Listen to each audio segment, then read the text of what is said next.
Adik-adik, pernahkah kalian melihat benteng tua? Dindingnya yang tebal, pintunya yang besar, bangunannya yang kokoh. Lalu kalian bertanya, siapa ya yang membangun benteng ini? Dan untuk apa benteng ini dibuat? Lalu bagaimana kita bisa tahu kisah benteng ini? Nah, pada video kali ini kita akan berkenalan dengan salah satu benteng bersejarah di Indonesia. Inilah benteng Fort Rotterdam yang berada di kota Makassar, Provinsi Sulawesi Selatan. Tahukah kalian, sebelum bernama Fort Rotterdam, benteng ini merupakan benteng milik Kesultanan Goa. Benteng ini awalnya dibangun sebagai tempat pertahanan untuk melindungi wilayah kerajaan dari serangan musuh yang datang melalui laut. Namun, perjalanan benteng ini tidak terlalu sama. Pada abad ke-17, setelah terjadi peperangan antara kerajaan Goa dan VOC, benteng ini dikuasai oleh Belanda. Bentuknya kemudian diperbaiki dan diubah mengikuti gaya benteng di Eropa.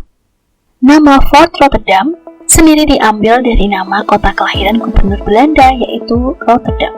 Sejak saat itu, benteng ini digunakan sebagai pusat pemerintahan, pertahanan, perdagangan pada masa penjajahan.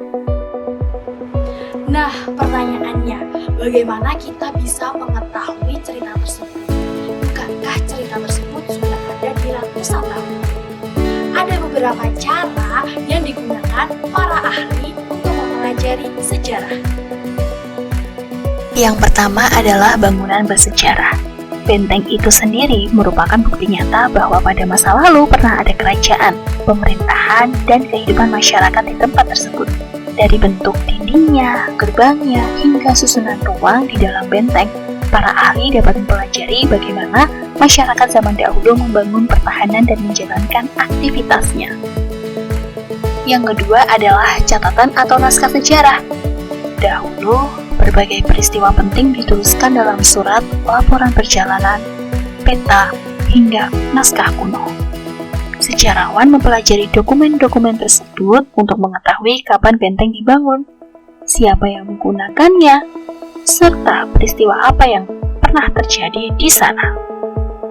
Dengan membandingkan berbagai catatan, kisah sejarah menjadi semakin jelas. Yang ketiga adalah benda-benda peninggalan sejarah.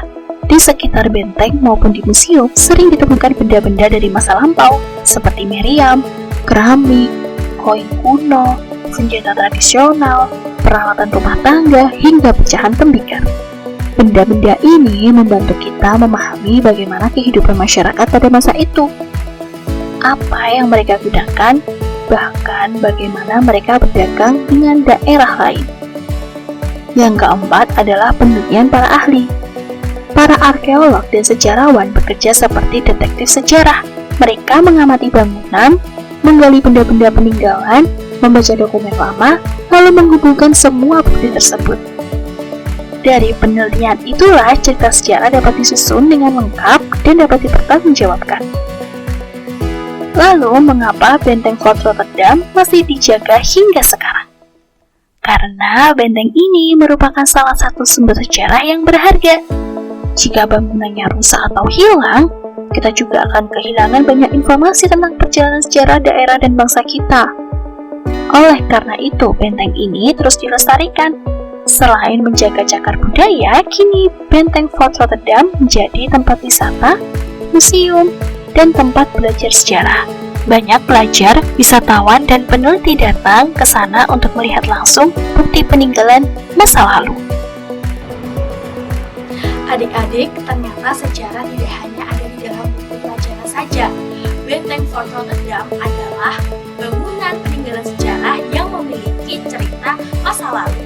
Oleh karena itu, kita harus menjaga, melestarikan peninggalan sejarah untuk generasi berikutnya. Jadi, adik-adik, ketika kalian berkunjung di tempat yang bersejarah, kalian tidak hanya berfoto atau mengamati saja, akan tetapi amati dan cari tahu kisah di baliknya.